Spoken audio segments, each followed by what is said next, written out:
Hello, magandang gabi po, mga pinagpala, mga kapatid sa Panginoon.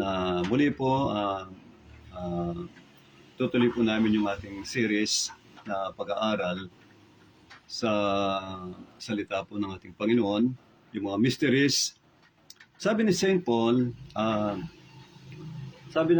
bago po may nagpapasalamat muna ako sa mga pastor po na nanonood ngayon at nagta-thumbs up sila, nagagamit daw po nila sa kanilang pag-share. Okay lang with us, Esther? Parang may konting problem sana. Okay lang yan? Ngayon po, nagpapasalamat kami dahil nagugustuhan daw po nila at naisishare nila sa mga miyembro nila. Sabi ko, kakaunti pa lang yan. Marami po tayong tatalakayin. Hindi lang po 100 na messages na revelation ng Lord.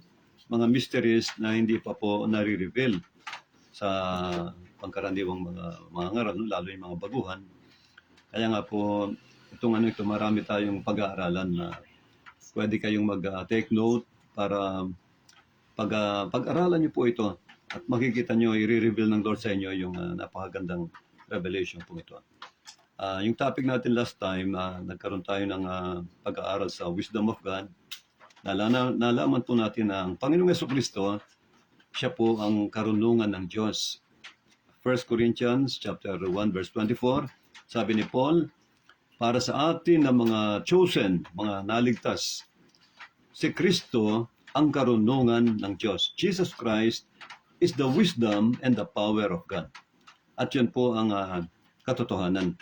Kaya nga nung nangusap ang wisdom sa Proverbs 8, nangungusap po ang karunungan ng Diyos, hindi po ibang Diyos yun.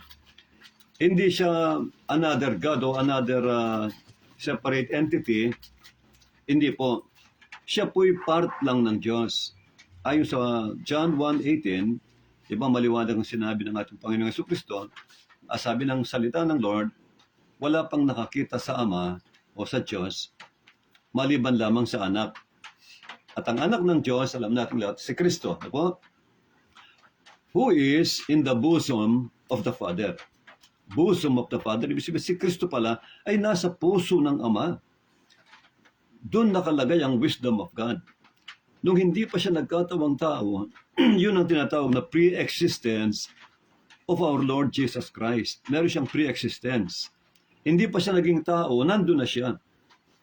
From the very beginning, kasama na siya ng Diyos. Bakit? Sapagkat siya attribute ng Diyos. He is a part of God. Parte siya at bilang spirito ng Diyos, siya po ang wisdom. Nasa Bible yan. John 1:1. Ito balik-aral lang po para lang mabalikan natin yung last meeting natin. Dahil lang isi-share ko ngayon, a continuation po sa Book of Proverbs, chapter 8, saka chapter 4, itong gender ng wisdom. Bakit babae? Ang gender ng wisdom, bakit bakit she? Bakit babae ang kanyang gender or kasarian, no? At yan po ang ating tatalakayin mamaya, no? Kaya nga, napakaganda po nito. John 1:1, sabi uli ng Panginoon, ulitin ko po, no? In the beginning was the Word, o verbo. And the Word was with God. Kasama ng Diyos ang kanyang salita. And the Word was God. At ang salita ay Diyos. Liwanag po yun. At ang sabi rito, at ang salita sa verse 14, and the Word became flesh. Ang ginawa nito, and dwelt among us, and we saw His glory. Sabi ng writer na si John, at ang glory yan, ang salita ng Diyos na naging tao, naging laman, nakita namin ang kanyang glory, katulad ng bugtong na anak ng Diyos. Sa mga tuwid, itong Word of God, itong salita ng Diyos ay si Kristo. Ngayon, kung natalakay natin na ang Word ay hindi original na word doon, kundi sa original Bible na Greek ay Logos. Kaya nga, ang Logos, kasi translated na po ang King James Version eh. Pero pinakamalapit sa original. Ngayon, sa original Bible, ang nakalagay na salita o verbo ay logos. Kaya kung didiretsuin natin, in the beginning was the Logos of God. And the Logos of God was with God. At ang Logos ng Lord, Diyos, ay kasama ng Diyos. And the Logos of God was God. Was God. Kaya malinaw po yun. Ano ba yung Logos sa English? Ang equivalent meaning sa English niyan ay thought of God. The expressed thought of God. Ang kaisipan ng Diyos. Ano ba ang kaisipan ng Diyos? Pag sinabing kaisipan, yun po ang kanyang karunungan, the wisdom of God. At yan po yung Espiritu. Kasi akala ng ibang mga pastors, ako ganun din ako nung araw, akala ko ang Diyos, pag sinabing ang Diyos ay Espiritu, John 4:24, God is a Spirit. Akala ko noon, ang Diyos parang tao lang na may isang Espiritu. Yun lang ang Diyos, hindi po ganon. Kakaiba po ang Diyos. Ang Diyos po ay isang ocean ng Espiritu. Ito ang nireveal ng Lord sa akin mga kapatid. Hindi siya isang Espiritu lang. Binubuo siya ng maraming sangkap na Espiritu. Halimbawa, nandyan po ang Espiritu ng pag-ibig. Ang pag-ibig po, Espiritu yan. Kaloob ng Diyos yan na kapag pumasok sa iyo ang Holy Spirit na yan, magkakaroon ka ng pagmamahal, pag-ibig sa kapwa. No? Pag-ibig sa Diyos, number 1, pag-ibig sa kapwa. Ang Espiritu ng Diyos na pag-ibig, isang sangkap po ng Diyos. Isa siyang sangkap. Hindi po siya ibang Diyos, kundi bahagi lang ng Diyos, sangkap lang ng Lord yan. Hindi lang po isang daang Espiritu meron ng Lord na sangkap.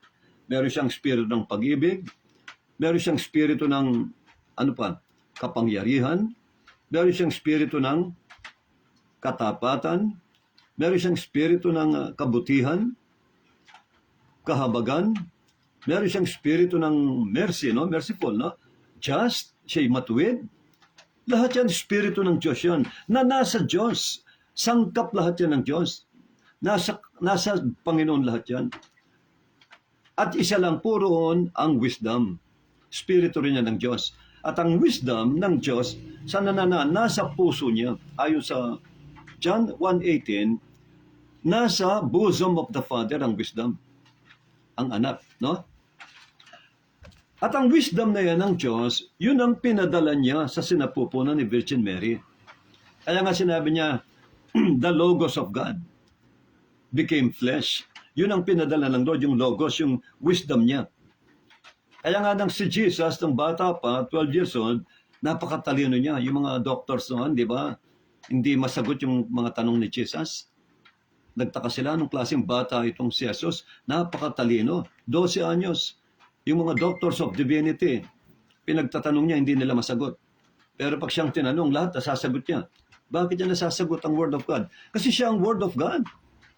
Si Christ ang Word of God. Si Christ ang wisdom of God.